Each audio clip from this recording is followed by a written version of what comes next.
is a real breaking story. This story is to be released in a few hours, 9 p.m. Eastern Time. I have access to it now. I want you to listen to this from the Washington Times. John Solomon. Stretched FBI fears for holidays. Extensive ISIS plotting. Political indifference from Obama raises concerns. In the wee hours of July 4, FBI counterterrorism agents in Boston area scrambled to thwart the last of a string of Islamic State terror plots they feared can be conducted during the patriotic holiday or soon after. Just weeks earlier, an agent and Boston officers had shot and killed an ISIS sympathizer on the same streets right before he boarded a bus armed with a military-style knife and plans to attack cops and behead a woman. Now an undercover operative set up a weapons buy on the streets with a young Massachusetts man, the son of a respected cop who had become radicalized by the Islamic State. Agents believed he was plotting to shoot or blow up students at an out-of-state campus with bombs laced with styrofoam, which sticks to the skin and worsens the burns. The buy went down, the young man was arrested, and a search of his apartment quickly confirmed agents feared an impending attack. The harrowing ending to the two Boston cases this summer seemed ripped from a Hollywood movie script, except the threats were real and the consequences of stumbling could have been lethal. With another round of holidays fast approaching in the shadows of last Friday's Paris terrorist attacks, FBI officials on the front lines of the war on terror see a new round of threats rising and worry they don't have all the tools to cope, according to interviews with the Washington Times. Let me stop you right there. I know people who work in intelligence and work in federal law enforcement, and I want you to know something. They are scared to death of the next few weeks. While Obama and Kerry are overseas and trying to give you the impression that everything's under control, everything is not under control. That's why all these comments about, don't worry, we'll be able to vet, don't worry, we have a robust system, they're not to be believed and they're not to be trusted. The Washington Times, John Solomon goes on. Officials familiar with the Bureau's preparations, speaking only on condition of anonymity, said Director James Cozy has put a brave public face on the Bureau's fight against ISIS that masks significant tensions between the scenes with the Obama administration. Bureau officials are deeply worried they don't have enough resources to track a growing number of radicalized Americans inspired by the Islamic State, with more possibly entering as President Obama opens the borders to thousands of new Syrian refugees. Those fears are also shared in Congress, where support is building for a measure by House Speaker Paul Ryan to temporarily halt any new refugees from entering the country. Now, I'm going to tell you what Ryan might be up to, because we're getting a little tap dancing from this man. But that a little later. Representative Blake Farenthold, Republican Texas, a member of both the House Judiciary and Oversight Government Reform Committees, on Tuesday, that's today, told a Washington Times radio show the U.S. government does not have the resources to screen a new wave of Syrian refugees for terror ties as the administration has promised. They're basically lying to you, he said. Likewise, the Bureau has frustrated the White House and Justice Department have not pressured Congress to act more quickly to force technology companies to help break the encrypted communications of suspects, fearing political appointees have been too deferential to a politically connected, well-moneyed industry. We have suspects we've been tracking that have gone dark because we can no longer follow their encrypted activities. And I would remind Marco Rubio in a friendly way, this is the problem, not telephone numbers. They've gone underground.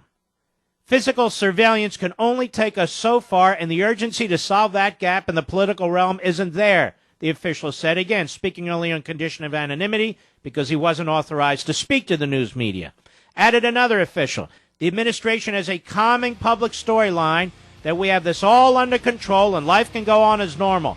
But we're one crack in the sidewalk away from a tragedy, and that crack can be an encrypted message we cannot follow, a lead we couldn't resource, or a refugee who slips in like we saw in Paris. Let me get back to this truly breaking story now. So we continue with the Washington Times and John Solomon. FBI officials have seen a spike in Islamic State supporters in the United States, switching to mobile and gaming apps with deep encryption to carry out their communications. suddenly cutting off the FBI's ability to monitor them. One official told The Times the U.S. has credible evidence that the Paris attackers used a PlayStation 4 to plan the attacks and talk with plotters through encrypted means. Quote, you're getting this first, ladies and gentlemen, right from here. These apps and games have encryption we currently can't penetrate, the official said, and legislative solution isn't even possible with the time we have left with the potential threats in the U.S. for the coming holidays. A senior FBI official in headquarters, speaking on condition of anonymity, acknowledged that agents on the front lines of the terror fight have frustrations with the speed of a policy or legislative solution. But officials in headquarters were working hard to strike a deal short-term with technology companies to improve the FBI's access in terror cases. We continue to have productive conversations with communications providers based on a shared belief of safety and security on the Internet, the benefits of strong encryption, and the need for reasonable access pursuant to court orders, the official said. Adding to the concern is the activity among ISIS recruits in the United States has slowed since July, when the FBI announced it had disrupted multiple plots and arrested at least 10 U.S.-based Islamic State sympathizers. Quote, while it has reduced the load a bit this fall, there's some in the intelligence community who fear it may be a sign the sleeper cells are already here, or that the arrests and publicity this summer tipped off ISIL to change its tactics and communication patterns, one counterterrorism official said.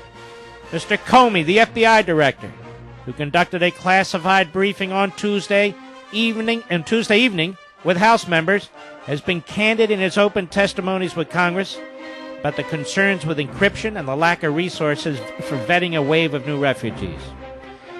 But at the same time, Comey has also been diplomatic. A few days before the disrupted plots were announced, he pressed Congress, but also made clear he appreciated the privacy benefits of encryption software and wasn't picking a fight with the technology companies. Unfortunately, the Islamic State is fighting a war and put a new bullseye on Washington, D.C. and other American cities this week with a videotaped threat after the Paris attacks. CIA Director John Brennan yesterday acknowledged that more attacks and plots are likely already in the pipeline. Senator Dianne Feinstein, the top Democrat on the Senate Intelligence Committee, today unequivocally disputed Mr. Obama's claims this week that the Islamic State is contained. FBI officials see a high terror threat over the next 7 weeks through New Year's holiday, fearing such attacks could have been plotted months ago in Syria to be carried out by Islamic State-trained fighters using small arms, suicide bombers, grenades, other conventional means on soft targets like sporting events, hotel parties, restaurants, or entertainment venues. I have been saying this for years. That doesn't make me brilliant. That makes Obama a... The FBI also has growing evidence that the Islamic State has advanced its bomb-making skills in places like Brussels, the staging location for the Paris attacks, and disseminated that lethal knowledge to sleeper cells or homegrown terrorists radicalized across the Internet. The attackers could look and act just like everyday Americans until they strike with weapons we haven't seen in terror attacks here, one official said, summarizing current threat assessments. The Boston case thwarted on the 4th of July offered the perfect storm. An unlikely suspect who used the Internet to become radicalized advanced his plot and learned about explosive. Alexander Sikola, I believe, a recent convert to Islam who took the name Ali al-Amriki, was the son of a respected police department sergeant in Boston, the latter who tipped off the bureau to the young man's ill intentions. He was arrested on the street after trying to buy semi-automatic weapons from an FBI undercover operative on the morning of Independence Day. Now, a raid of his apartment turned up a pressure cooker, explosives, other materials confirming the FBI's suspicions that he was plotting an attack that he planned to broadcast live on the Internet. In his confession to the FBI, the younger Mr. Sikola detailed his hatred for non-Muslim Americans and the violence he was indoctrinated by the Islamic State to carry out via the Internet, according to court records. And it goes on. And it goes on. Most Americans went to fireworks celebrations and picnics on July 4th, never knowing of the threat or the other 9 radicalized suspects rounded up in the days before the Independence Day's festivities in connection with other terror plots. So, what the Washington Times' John Solomon is reporting, with contacts in the FBI and intelligence agencies, is that, number one, the threats are very high and very serious over the next 2 months, next 7 weeks. Number two, the FBI is extremely concerned that it doesn't have the manpower and it doesn't have the technology to find out exactly what's going on because of mostly encryption. Number three, that the administration is putting a smiley face on its ability to contain domestic threats. Now, ladies and gentlemen, if you were President of the United States and you knew all of this, why would you be putting a smiling face on it? Why wouldn't you be fighting like hell to have the technology that is necessary to break through these encrypted communications? You see, you and I are not involved in encrypted communications. We use telephones, we use cell phones, whatever we use. So tracking our phone calls and so forth and so on are of limited value. The enemy knows that. We have a president who won't even give the proper nomenclature to the enemy. We have a president who keeps lecturing Americans that there's something wrong with us. We have a president who will not secure the border, quite the opposite. He nullifies existing immigration law. Under these threats, we have a president who is hollowing out the United States military. We have a president who sides with the enemy of local and federal and state law enforcement rather than supporting law enforcement. I've never seen anything like this in my life. We have a president of the United States whose contempt for his own people, whose contempt for his own country runs so deeply that even in the face of World War III, even in the face of an enemy like this, he will not take the necessary steps to secure the homeland, to secure the border, to empower local law enforcement, and to empower the United States military. I've never seen anything like this in my life. I don't think we've ever had a president like this. Have we? I can't think of one, either party.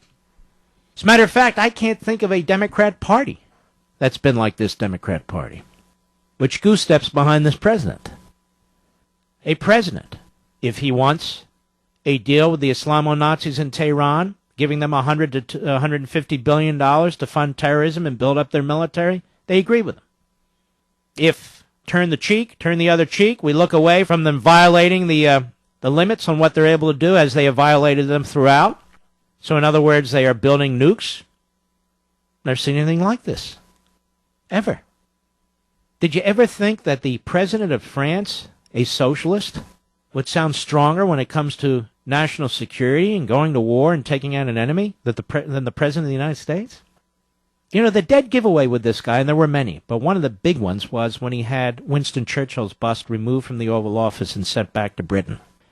Churchill being one of the greatest, if not the greatest statesman of the last century. Despised by Obama because his father was a good-for-nothing communist out of Kenya, and of course the family hated Churchill. Pretty remarkable.